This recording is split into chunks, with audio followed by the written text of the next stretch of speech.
Welcome back to Block TV. Time for Crypto Globe, where we take a trip around the world to hear about the latest developments in the industry. Now, to guide us through the tour today, Ethan Pierce, director of the Paris-based Crypto Assets Institute, joining us from Paris. Ethan, how you doing? Always good to see you. Doing well. Lovely to see you as well. And it's not just IKEA, right? But Sweden has come out. Sweden has come out, swinging, testing the E-krona central digital bank currency that launched this week. It's a test. I think it's a year-long test. I found it very exciting. Tell me everything about it. Sure. So you've got Riksbank, which is the Swedish central bank. They've announced a one-year trial for an E-krona in order to just basically figure this out. So it's not yet a central bank digital currency. This is more of a learning project for them to kind of test the idea and work around it. And basically what they saw was only about 10% of Swedes use cash on a regular basis anyhow, compared to about 70% in the US. But that has taken a drastic hit over the past about 2 years in terms of drop. And so that decrease really pushed them to the idea that since everybody's already using kind of the third party idea, like paying with a credit card through their bank or Visa or whatever, that we should go the next step and really look at what a digital currency would mean if it was actually coming from the central bank itself. So this is moving towards that idea of a CBDC for Sweden. Yeah, it's really cool. So Accenture won this contract last year to start exploring this idea and developing it with them. They're going to deploy it on R3's Corda. The basic idea is to create a simple, user-friendly digital wallet that complies with all the security and performance requirements that they have in place, so that you can use the app to make deposits, transfers, and then make and receive payments. They also, part of the trial is to have payment cards and wearables like smartwatches included, so that basically, again, to make this as seamless as possible for people to use. And they also want to look at the possibility of having E-krona used offline in any situations where that might be necessary. And my question to you is, when it comes to Sweden, are they moving faster than other countries? I mean, first of all, because this is an amazing step forward, a test of a year. Do you see them moving faster than others?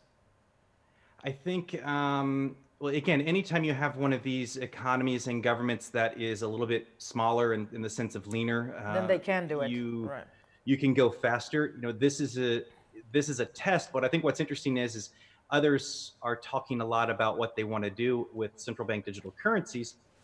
The reality is we're at least a year away from Sweden having one, but by announcing that they're deploying this as a trial, it allows them to play in this space and start learning. So in effect, they do have it. People will be able to have a CBDC, except it's not technically official. So I don't know that they're moving faster, but they are at the front of the pack in terms of people that are deploying this. I would say a lot of other governments currently do have trials or certain betas in place to be working. This is probably the most deployed that we're going to see of all of this. So yeah, I would guess they're moving faster, but we're still a year and a half away from this being an official. But they are definitely making the right move towards it. Now, moving along to Open Finance makes Lottery.com's LDCC token available to all U.S. investors. What does this mean? So LDCC is the security token platform that Lottery.com issued last year. So Lottery.com basically has they're a third party that creates any kind of a lottery play service for governments, cities, organizations. And what they wanted to do was to kind of support NGOs, charities, other organizations that wanted to fundraise for humanitarian causes. And so they want to gamify that through their lottery systems. So they issued the LDCC token through Securitize on Open Finance last year. At that point in time, it was originally open only to institutional investors and internationally accredited investors with a minimum investment of $10,000, because it's typical US STO in that sense, and they had to go through that process. That gave you, the token itself is 7% fixed percentage on revenue from this raffle, this net raffle that they're putting into place. And this news, however, what's cool is that now they've passed kind of that delay and they're able to open this up to accredited and non-accredited investors in the US and elsewhere on Open Finance systems. So it's not news about the token itself. This has been out there and already starting to do some cool stuff. This is about the fact that now anybody can get into it for significantly less capital, but also, we've passed the limitations on non-accredited investors. All right, now, so it's a move forward in that respect. That said, I'm moving ahead to the headline that really piqued my interest because, we keep burying the Libra project, but hold and behold, here we have Shopify joining the Libra stablecoin. First of all, is that bizarre to you? Because we've got everybody pulling out, but here they're making strides in that. What do we know about this element, this specifically?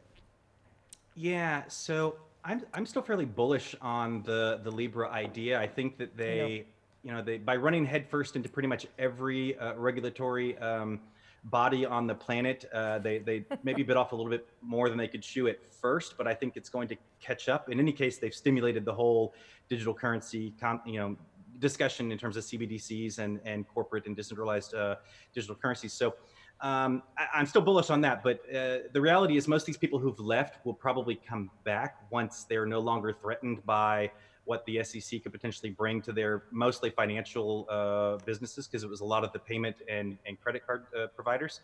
So I think that, that was just too mixed of a subject at this point, so they bailed out. Shopify, what's really interesting, this makes complete sense, because Shopify is a million e-commerce stores in over 175 countries around the world. Yep. And this completely fits into this, one of Libra's main missions, which is to democratize digital payments for the world's unbanked. And so this is a perfect opportunity to help Libra accomplish this mission by pulling that in, but also extend Shopify to all of those potential customers around the world. So there's two good quotes. The one from Shopify first. Much of the world's financial infrastructure was not built to handle the scale and needs of internet commerce. True. So our mission has always been to support the entrepreneurial journey of more than 1 million merchants. And that means advocating for transparent fees, easy access to capital, and ensuring security and privacy of merchants' customer data. We want to create the infrastructure that empowers entrepreneurs around the world. So that completely fits the idea of needing some kind of a digital currency that is cross-border. And then Libra responds by saying, Shopify brings a wealth of knowledge and experience to that exact subject, and is going to help them, break down these barriers and take digital currencies to billions of people. So I think that's this completely makes sense. I think it continues the idea of what it Libra makes could complete. I don't disagree. It makes complete sense. It's good for Libra. I'm wondering though, if needless to say, we're just theorizing. There's no way of knowing when Libra will launch and how long it'll take. Now that companies, again, this is a big company signing on, but so many have also signed off, and it's kind of this, and that's the thing that I think confuses all of us. There were 8 original people who proposed being members that did not sign on. And now this one signs on. So now this makes 21 total in the association. So I think they're moving still ahead. Have a lot of really cool stuff in there. Yeah, exactly. To me, it shows Zuckerberg has not given up. This is still definitely in play. Moving along, though. And again, Go ahead. No, good. No, I was just going to say that with Libra, again, I stay bullish on the concept, but it really doesn't matter in some ways if Libra happens. What happens is what matters is that things like this continue to push the discussion forward, continue to motivate all the different actors across governments and corporations, as well as the DeFi space, to address this and scale cross-border remittance and payments and all these things. So this is just good news, regardless of Libra's eventual outcome. Entirely. It has done wonders when it comes to the conversation. That is a complete definite. But moving along to our last bit, and definitely where we all keep seeing and hoping that blockchain will be used and put to good use, and that's MediLedger completes an FDA blockchain pilot with 7 of the top 10 pharma firms. When did that happen? What does that mean for the pharma industry? Yeah, so in the enterprise blockchain space, supply chain's one of the most obvious applications, exactly. And pharmaceuticals is probably one of the most important in terms of making sure that your supply chain is secure from manufacturing all the way through to the final customer. So there was an FDA blockchain pilot around this that MediLedger participated in, and what they've done is it's a consortium. It's got all 3 major U.S. wholesalers, 7 out of 10 of the world's largest pharmaceutical companies. And then you have Walgreens and Walmart, which are huge dispensers in the U.S. And then logistics like FedEx. So this is a significant group of people working on this space. Their quote was, the ultimate aim is to be able to trace pharmaceuticals from the point of dispensing back to the manufacturer. And this accounts, the three wholesalers that they have involved account for 94% of the sales in the United States. And this is a US discussion because Europe has opted for a centralized approach to the data sharing of all this. So they don't really need exactly this thing. This is specific to the fact that all the different parties are using different platforms, different technologies. And so there needs to be a single platform. So in this case, a blockchain platform that is sufficiently fast and scalable to make all of that work. And so they've published the results of that study that they feel like this is the case, and that they can use zero knowledge proofs to protect the private data, but be able to really have something that is scalable, fast enough, and interesting to be able to create the results that they're looking for. But they very much want an open blockchain architecture because they feel like this needs to be not seen as a corporate play, but really seen as something that is shared between these companies, and creates the needed results of securing the supply chain of pharmaceuticals and protecting the end customers. And it seems like it has done that. If anything, I think you mentioned the right note on when it comes to enterprise adoption of blockchain. That has been, that sector has seen actually great strides in 2019 that we keep forgetting, and it's always good to remind people. Ethan Pierce, thank you so much for coming to us from Paris, lucky man. And we were Block TV. We'll see you next week.